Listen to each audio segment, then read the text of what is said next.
99% of people are not willing to do what it takes to make their dreams come true.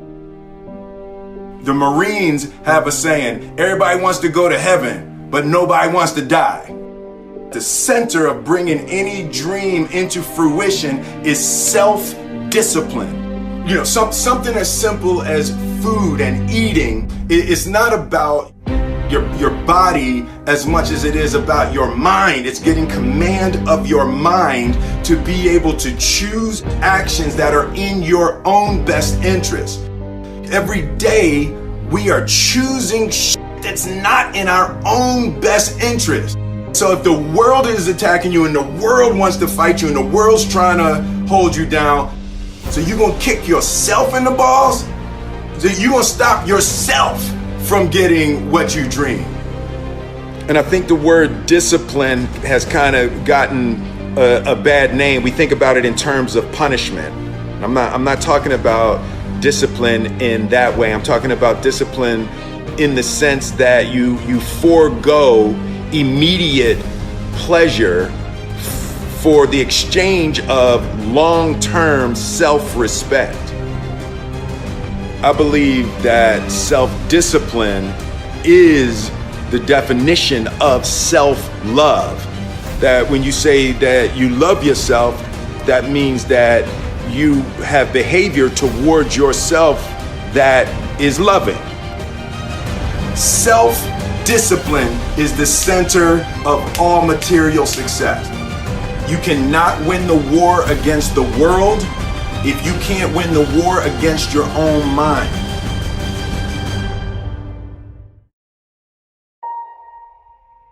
Self-love is when you say to yourself, oh man, look, I know you and that girl got a real connection. I know y'all vibe, but that's your girl's cousin. So I love you too much to let you do that. It's like you say to yourself, hey man, look, I know you want to eat that pizza and it'll be really good, you know, but I can't let you eat that, man, because if you eat that pizza, you're going to feel like shit, you know, and I love you too much to let you eat that. Self-love is, hey, look, I know you got a test on Monday, you know, and I know you really want to go out with your friends and Saturday night you want to go out, but if you fail that test, you're not going to feel good about yourself. You know, I love you too much to let you go out tonight. Self-discipline is self-love. If you want to be happy, you have to love yourself, which means you have to discipline your behavior. The road to sustained happiness is through disciplining your behavior. We tend to base our self-esteem on what other people think. And that's not really self-esteem. Self-esteem is supposed to be how we feel about ourselves. And I was just saying how dangerous it is to allow other people to determine how you're going to feel about you. And it's kind of like looking into a broken mirror. You're going to look in a broken mirror and then change your face to try to look good in this defiled, busted, broken mirror. And it just, other people's opinions is a really way to determine how we feel about ourselves.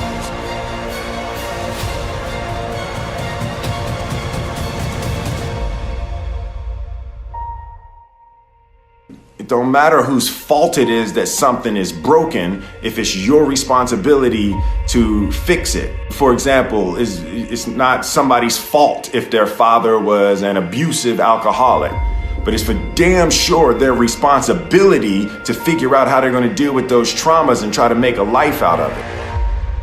It's not your fault if your partner cheated and ruined your marriage, but it is for damn sure your responsibility to figure out how to take that pain and how to overcome that and build a happy life for yourself.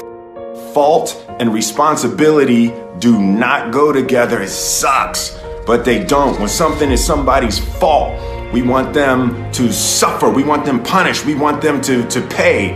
We want it to be their responsibility to fix it. But that's not how it works, especially when it's your heart. Your heart, your life, your happiness is your responsibility and your responsibility alone. As long as we're pointing the finger and stuck in whose fault something is, we're jammed and trapped into victim mode. When you're in victim mode, you are stuck in suffering. The road to power is in taking responsibility. Your heart, your life, your happiness is your responsibility and your responsibility alone. You can make a person smile, you can make a person feel good, you can make a person laugh, but whether or not a person is happy is deeply and totally and utterly out of your control. The prerequisite for spending time with any person is that they nourish and inspire you. They feed your flame. Look at your last 5 text messages. Are those people feeding your flames or dousing your fire? Put your phone down for just a second and look around. Look to the people around you. Are those people throwing logs on your fire or are they pissing on it?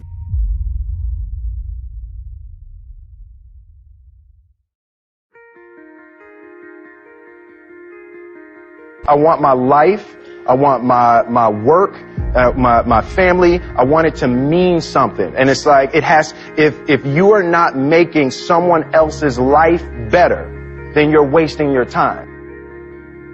The separation of talent and skill is one of the greatest misunderstood concepts for people who are trying to excel, who have dreams, that want to do things. Talent you have naturally. Skill is only developed by hours and hours and hours of beating on your craft. You don't try to build a wall.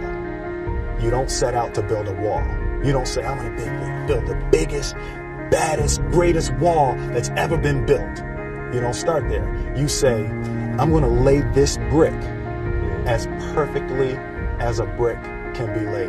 There will not be one brick on the face of the earth that's going to be laid better than this brick that I'm going to lay in this next 10 minutes. And you do that every single day. And soon you have a wall. And soon you have a wall. And I think psychologically, the advantage that gives me over a lot of people that I have been in competition with in different situations is it's difficult to take the first step when you look how big the task is.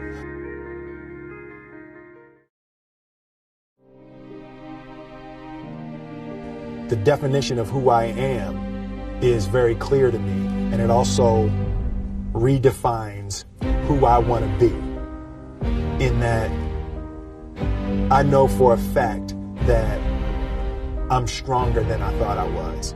You know, you can't help but ask yourself the question, what would I do if I was in Muhammad Ali's shoes? I'm motivated by fear. I hate being scared to do something. And I think what developed in my early days was the attitude that I started attacking things that I was scared of. Why were you scared in your bed the night before? What do you need that fear for? Just don't go. Why are you scared in your bed 16 hours before you jump? Why are you scared in the car? Why could you not enjoy breakfast? Fear is fear of what? You're nowhere even near the airplane. Everything up to the stepping out, there's actually no reason to be scared. It only just ruins your day. You don't have to jump.